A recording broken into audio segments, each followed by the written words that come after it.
Magandang araw sa inyo mga katuwang. Ako po si Brother Ryan America, disciple preacher ng El Shaddai Tapat Chapters, at welcome sa ating almusal for our soul ngayong araw ng Sabado, February 22, 2025, dakilang kapistahan ng luklukan ni Apostol San Pedro.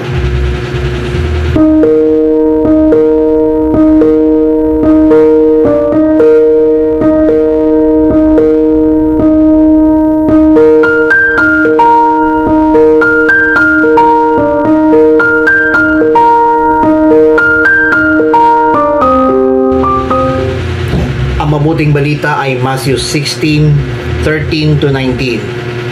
Ito pinaka-popular na dapat nating gawing viral, trending, fresh at hot topic.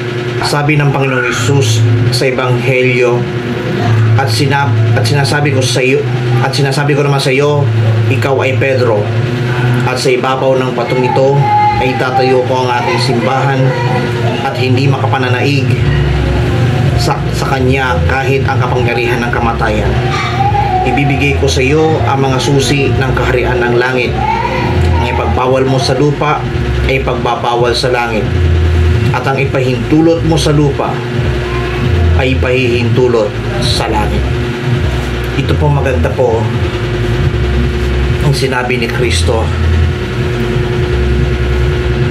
I will build my church. O pwede rin, upon this rock I will build my church. Yan ang binanggit ng Panginoong Hesus kay Simon Pedro. Si Jesus mismo ang nagtatag ng tunay na simbahan, at yun ay ang ating simbahang Katolika. Kaya sa kapistahan ng luklukan ni San Pedro Apostol, naway may sa puso natin kung ano ang papel ni Apostol San Pedro sa buhay ng ating Panginoong Hesus. Siya ang pinakabato. Ang ibig sabihin pala ng Pedro ay bato,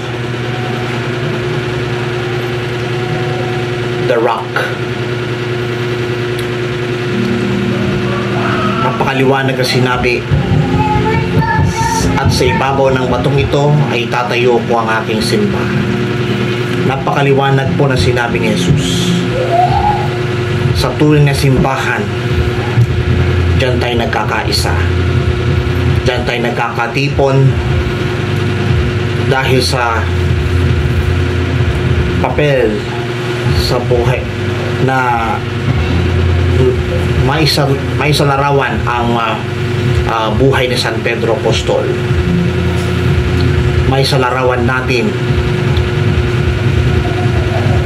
kung bakit ipinagkaloob sa kanya ng Panginoon ang susi ng kaharian ng langit. Sabi nga, ang ipagbawal mo sa lupa ay pagbabawal sa langit, at anumang ipahintulot mo sa lupa ay pahihintulot sa langit. Kung nagustuhan niyo po ang video na ito, tapagpala, pass to everybody. Punuin natin ang mabuting balita sa social media at gawing viral, trending, fresh at hot topic ang mabuting balita araw-araw dito po sa almusal for our soul. Magandang araw po ang bati ko po sa inyo lahat.